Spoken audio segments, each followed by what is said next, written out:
Halo, jumpa lagi dengan channel ini. Video kali ini merupakan ulasan lanjutan dari video sebelumnya dengan judul Apakah RSE merupakan perusahaan nyata yang memproduksi produknya sendiri? Bagi yang belum menonton video sebelumnya, link saya tuliskan pada deskripsi. Kali ini saya akan melanjutkan ulasan tentang hasil penelusuran terhadap alamat perusahaan RSE yang tertera pada situs web rsedk.com. Namun sebelumnya saya ingin menambahkan sedikit terkait dengan profil perusahaan yang digunakan RSE. Dari hasil penelusuran terhadap dokumentasi visual yang digunakan di situs web rsdk.com, dokumentasi visual yang digunakan merupakan dokumentasi dari sebuah perusahaan bernama Guangzhou Subaji Technology Co Ltd yang merupakan perusahaan penyuplai produk powerbank di situs marketplace Alibaba dengan merek dagang Baji Charging. Produk powerbank tersebut dipasarkan secara terbuka dan luas di situs Alibaba. Tidak menggunakan skema investasi dari RSE, dan berdasarkan sertifikat konformitinya, pabriknya bernama Shenzhen Baji Charging Technology Co Ltd yang beralamat Gedung 3 Lantai 7 Jinsing Industrial Park Jalan Jian nomor 25, Distrik Bao'an, Shenzhen, Tiongkok. Pabrik inilah yang diklaim sebagai milik dari RSE. Maka bisa disimpulkan bahwa RSE merupakan perusahaan fiktif yang menggunakan profil perusahaan resmi dalam menjalankan kegiatan investasinya. Saya juga melakukan analisis terhadap situs rsedk.com menggunakan layanan situs scamadvisor.com. Berikut adalah beberapa faktanya. Umur domainnya baru 9 bulan. Jika mengacu pada waktu pendaftaran di situs WHOIS, situs web rsedk.com didaftarkan pada 31 Mei 2024. Data WHOIS disembunyikan. Info tentang organisasi, siapa pemiliknya, alamat lengkapnya, nomor telepon serta informasi pendaftarnya, semuanya diatur secara privasi atau disembunyikan. Ini tentu aneh, karena situs resmi perusahaan tidak biasa disembunyikan. Informasi yang sifatnya umum biasanya ditampilkan secara terbuka. Kecuali informasi menyangkut pemiliknya, itu pun keterangannya bukan hidden atau disembunyikan, melainkan protected atau dilindungi. Berdasarkan penilaian situs ScamAdvisor, situs yang menyembunyikan segala informasinya, kemungkinan besar merupakan situs penipuan. Selain itu, ada kemungkinan bahwa RSE merupakan penipuan yang sama dengan Ponzi Joinup yang sebelumnya sudah rungkat di Desember 2024 kemarin dan memakan korban hingga ribuan orang. Dari ulasan di beberapa channel YouTube, modus yang digunakan RSE sama persis dengan yang dilakukan Joinup. Dan dari penelusuran visual, dokumen visual yang digunakan Joinup sama dengan yang digunakan RSE, yaitu menggunakan dokumen visual dari perusahaan resmi Guangzhou Subaji Technology Co Ltd dengan merek Baji Charging. Jadi saya simpulkan, ada kemungkinan besar bahwa pembuat skema investasi RSE merupakan komplotan yang sama dengan Ponzi Joinup. Namun tentu bukan kapasitas dan kewenangan saya untuk membuktikannya. Penelusuran selanjutnya, saya mencoba melakukan penelusuran lebih mendalam terhadap alamat kantor RSE yang ada di Hong Kong.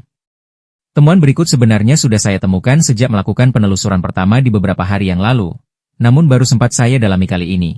Pada video sebelumnya, saya sudah menyebutkan bahwa penelusuran yang saya lakukan dimulai dari menelusuri alamat perusahaan RSE yang ada di Hong Kong yang tertera di situs web rsedk.com.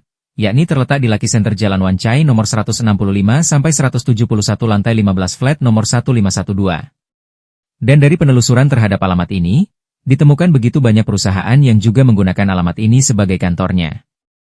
Yang menjadi catatan penting, alamat yang digunakan adalah alamat lengkap yang sama persis, yakni sebuah flat nomor 1512 yang terletak di lantai 15 gedung Lucky Center di Jalan Wan Chai nomor 165-171 Hong Kong. Perusahaan tersebut diantaranya Pack Technology Co Limited, Yunwo Trade Ltd, Kuan Co Limited, Hyper System Union Limited, Clements Group Holdings, Samir Trading, Yu Hongneng Technology Ltd, Kumu Limited, dan masih banyak lagi.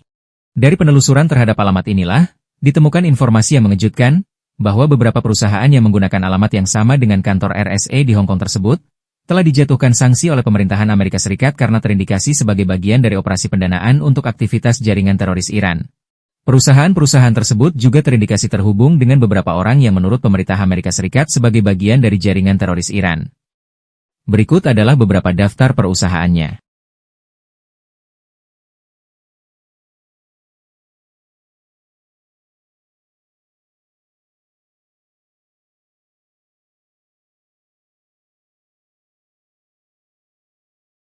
Yang menjadi pertanyaan, apakah RSE juga merupakan bagian dari operasi pendanaan aktivitas teroris?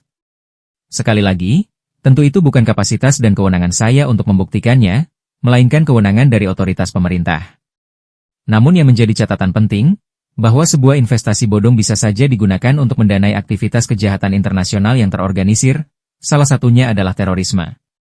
Atas dasar inilah pemerintah Indonesia telah menerbitkan Undang-Undang Nomor 9 Tahun 2013 tentang Pencegahan dan Pemberantasan Tindak Pidana Pendanaan Terorisme.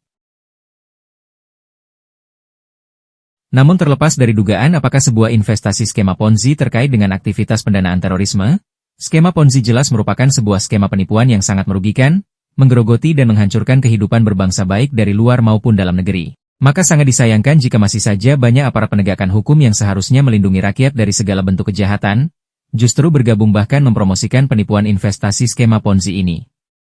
Indonesia sudah berada dalam situasi darurat Ponzi, maka sudah saatnya Indonesia memiliki perangkat hukum khusus yang mencegah dan memberantas penipuan skema ini. Dan sudah seharusnya otoritas berwenang menindak tegas penyebaran skema ini. Sebuah skema Ponzi tidak akan pernah bisa menyebar luas dan menimbulkan kerugian bagi begitu banyak orang tanpa ada yang menyebarluaskannya. Maka sudah seharusnya, otoritas berwenang menghukum semua orang yang secara sadar menyebarluaskan penipuan skema Ponzi. Tindakan pencegahan dan pemberantasan terhadap penipuan skema Ponzi tidak cukup dengan sebatas menetapkannya sebagai entitas ilegal, namun juga hingga menghentikan segala aktivitasnya sebelum menyebabkan kerugian bagi banyak orang. Karena faktanya, dari kasus-kasus penipuan skema Ponzi yang selama ini terjadi, begitu banyak investasi skema Ponzi yang disebarluaskan sekalipun telah ditetapkan sebagai entitas ilegal oleh otoritas berwenang. Sekian ulasan saya kali ini. Disclaimer dari saya tidak menyimpulkan bahwa RSE merupakan bagian dari aktivitas pendanaan aktivitas terorisme. Sekali lagi itu bukan kapasitas dan kewenangan saya untuk membuktikannya, melainkan merupakan kapasitas dan kewenangan dari otoritas yang berwenang. Saya hanya sebatas memaparkan hasil temuan dari penelusuran terhadap alamat kantor RSE Hong Kong yang tertera di situs rsedk.com.